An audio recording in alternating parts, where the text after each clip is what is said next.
Assalamu alaikum wa rahmatullahi ta'ala wa barakatuhu ya jama'atul muslim. Ina yi wa kowa fatan alkhairi da fatan kowa yana cikin ƙoshin lafiya. Ubangiji Allah ya sa haka, amin summa amin. Wato jama'a, ina so ne in ɗan yi wani ɗan ƙorafi akan abubuwan da ke faruwa wato a wajen ɓangaren yarbawa da iyamurai da suke kashe mana 'yan uwanmu hausawa, which is gaskiya abin nan abin Allah wadarai ne, abin takaici ne, abin babu daɗi ne kawai. Wato gaskiya fi sabilillahi, in ka duba za ka gani gaskiya fi sabilillahi shugabanninmu na arewa wallahi ba su da kishin arewa, kuma ba su da kishin talaka, saboda su kawai tunaninsu me za su samu shine kawai a gabansu. Amma kai talaka wallahi ba su da kishinka. Yanzu ka duba ka gani irin kashe mutane da ake, an ɗauki ran ɗan adam ba a bakin komai ba, wajen mutum 10, kai sun fi ma mutum 10 wanda aka kashe. Amma BBC sun rawaito cewa wai mutum 10 ne kaza kaza, da cewa suka yi mutum 1 ne. Ka gani, ya kamata kuma BBC ku ringa faɗan gaskiya akan abubuwan da ke faruwa.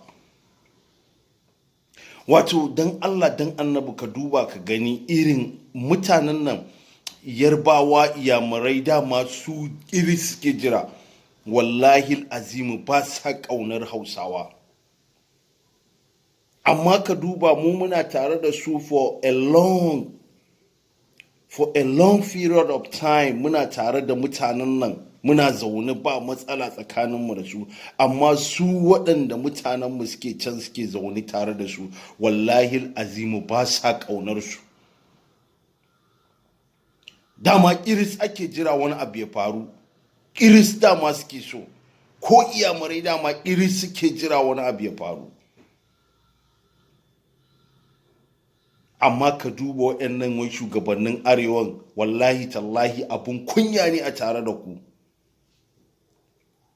abun kunya ne. Abubuwa yana faruwa a game da arewa, ba za ku tsaya tsayin daka ku ɗau mataki a kai ba, sai ku ringa yi wa abin kawai wani kallon kamar irin abin ba zai yi worst ba, kuma sai ya yi worst kuma ku zai zo ya shafa,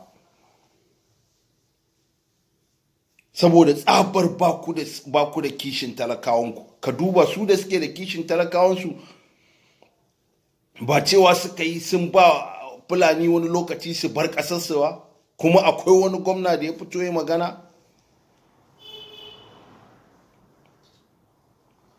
Kuma gwamnan da bai kamata ya fito ya wannan furcin ba a matsayin shi na gwamna a Najeriya, wanda ɗan Najeriya yana da ikon da zai zauna a duk inda yake so ya zauna. Amma ku saboda tsabar rashin mutunci, mutanenmu 'yan arewa, gwamnoninmu 'yan arewa, kawai kowa ya sa hannun shi ya riƙe, kawai baya so ya magana. To yanzu gashi nan an fara kashe mu a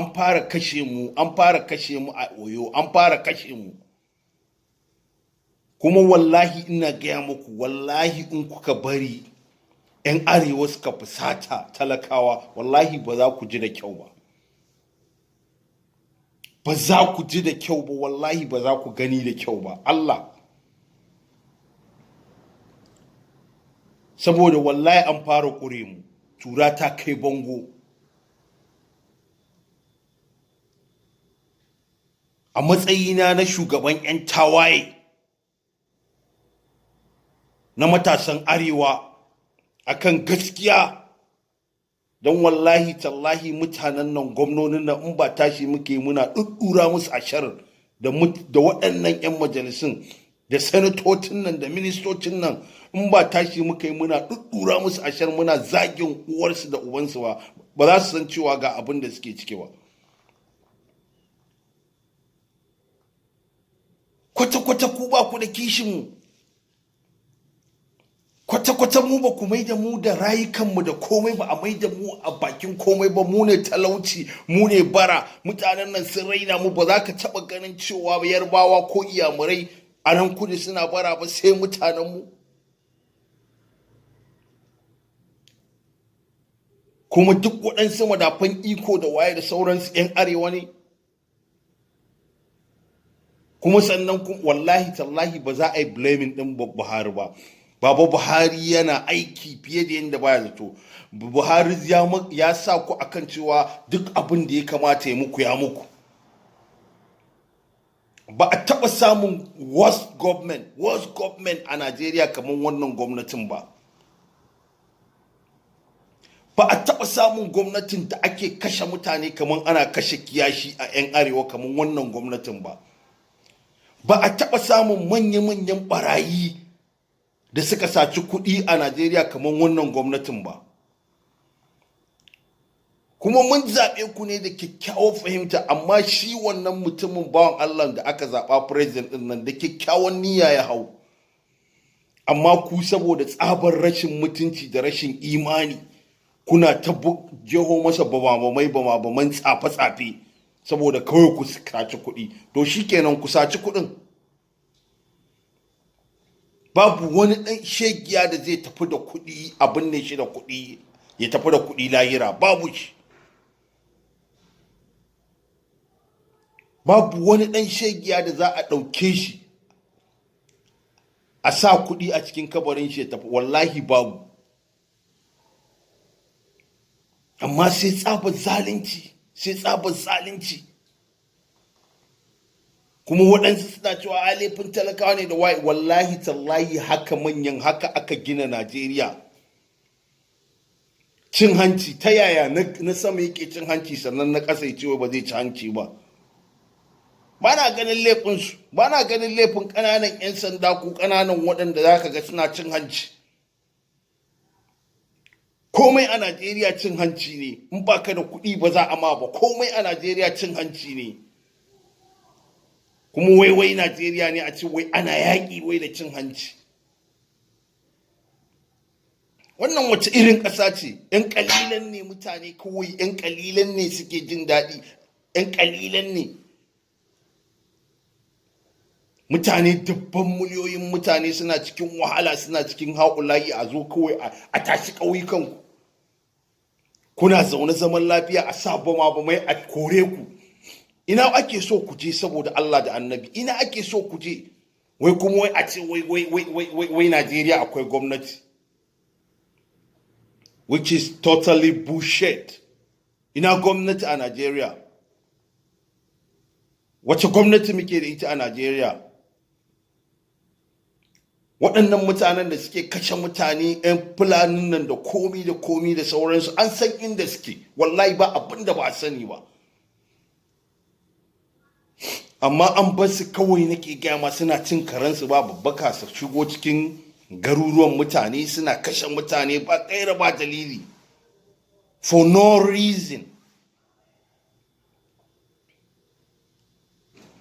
Shi sa wanda suka fita daga cikin gwamnatin nan ta APC sun san cewa akwai wani abu ne manaƙisa a ciki, shi sa suka bar wannan gwamnatin.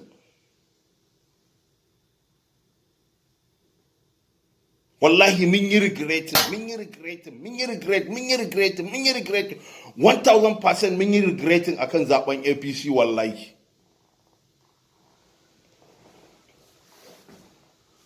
Saboda wannan wata irin gwamnati ce? Wannan ba gwamnati a Najeriya.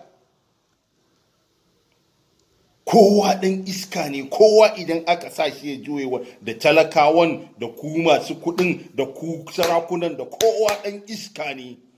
Kowa macuci ne, ba Allah a zuciyar shi. Sannan kuma muka taso za mu yi magana akan abubuwan da ke faruwa. Ka duba 'yan kudu, me aka musu? Sun zo sun yi wannan abubuwan na 'yan sas. Amma arewa mu mutanen muka taso za a yi wayansu abubuwa kuma duk mu ake cuta. Malamai ku fito ku ce Allah ya hana kaza, fitina a kwance take, Allah ya la'anci mai ta da ita. To mu haka kullum za mu ƙare, ana cutan mu, ana kashe mu. A haka za mu tafi, a haka za mu ƙare. a haka za mu yi ta tafiya. Kai wallahi in ba a tashi an yi, kai sai an yi revolution fa. A haka ba zai taɓa yiwuwa ba ne muna tafiya a Najeriya a haka wannan tafiyar da ake yi. Bayan su sun gama 'ya'yansu su zo su mulke mu, to ƙarya ne, ba zai yiwu ba. Ya kamata mu talakawa mu san me muke mu canja. Because idan muka tsaya aka yi tafiya a haka a irin wannan rayuwar da muke ciki ko, wallahi 'ya'yanmu ma sai sun zo sun lalace, ina gaya muku. Ko kuma kana zaune a cikin gidanka kawai za a zo da bindigogi ana kashe ka. To yanzu abubuwan da ke faruwa ma kenan. Sai ka ce wai babu gwamnati, ina gwamnati? Na rantsi da Allah, Najeriya duka turai wallahi tallahi ba inda kai Najeriya arziki. Najeriya ta fi waɗannan mutanen arziki so 60 in terms of mineral resources. Amma duka kuɗin ake sacewa. Najeriya kuma maliya ce. Duk da irin satin da ake ana sace, amma still Najeriya kuma tana nan a yanda take. Kai in mutum yana tunanin abubuwan da suke faruwa a cikin Najeriya, wallahi hawan jini sai ya kama ka.